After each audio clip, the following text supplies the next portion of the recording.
Bonsoir et bienvenue dans ce bref parcours de l'actualité. Un conseil des ministres s'est tenu ce mercredi. Plusieurs mesures y ont été prises, au nombre desquelles des solutions à la cherté de la vie et l'assistance aux jeunes filles vulnérables en vue de leur accès à des emplois, à la vie active.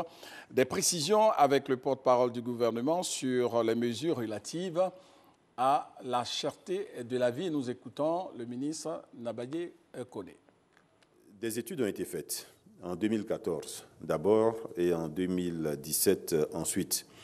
Ces études indiquent qu'il y a principalement 3 postes de consommation qui sont jugés les plus importants par les Ivoiriens. C'est l'alimentation, 25%, c'est le logement, 13%, et c'est les transports, 12%.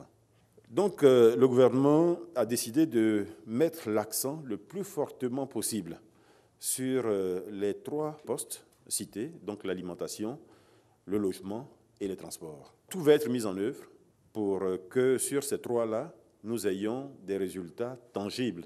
Dans l'immédiat, relativement à l'alimentation, les prix et les marges sur le riz, l'huile, la tomate concentrée, le sucre, le ciment sont bloqués. Concernant le transport, un cadre de concertation sera mis en place qui permettra de renforcer la lutte contre les faux frais. Ce cadre va comprendre l'Office de la fluidité des transports, l'unité de lutte contre le racket, le Conseil national de lutte contre la vie chère et le Haut Conseil du patronat des entreprises de transport. Au niveau des transports, toujours, un nouveau plan de desserte par les bus de la Sotra sera mis en place, qui permettra à ces bus d'aller beaucoup plus loin qu'ils ne le font aujourd'hui.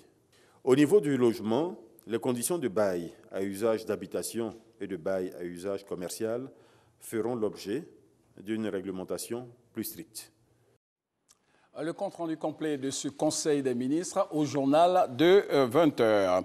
Ce mercredi 31 mai, c'est la journée mondiale sans tabac, une journée de sensibilisation sur les effets néfastes du tabagisme. 31 mai, journée mondiale sans tabac. Une journée instaurée pour la première fois en 1988 par l'Organisation mondiale de la santé OMS. Cette journée a pour but d'amener à une prise de conscience sur les dangers du tabac pour la santé des consommateurs et de leur entourage. Car sur 650 millions de fumeurs, ce sont 5 millions qui meurent chaque année dans le monde à cause de problèmes de santé liés au tabagisme. La journée mondiale sans tabac vise également à mettre l'accent sur le rôle décisif que doivent jouer les professionnels de la santé dans la lutte anti-tabac. Ces derniers étant en contact avec un pourcentage élevé de la population cible. L'OMS estime que d'ici à 2020, le tabac sera la principale cause de décès et d'incapacité, avec plus de 10 millions de victimes par an. Le tabagisme entraînera alors plus de décès à travers le monde que le sida, la tuberculose, la mortalité maternelle, les accidents de voiture, les suicides et les homicides, tous combinés. Le thème pour cette année 2017 est « Le tabac, une menace pour le développement ».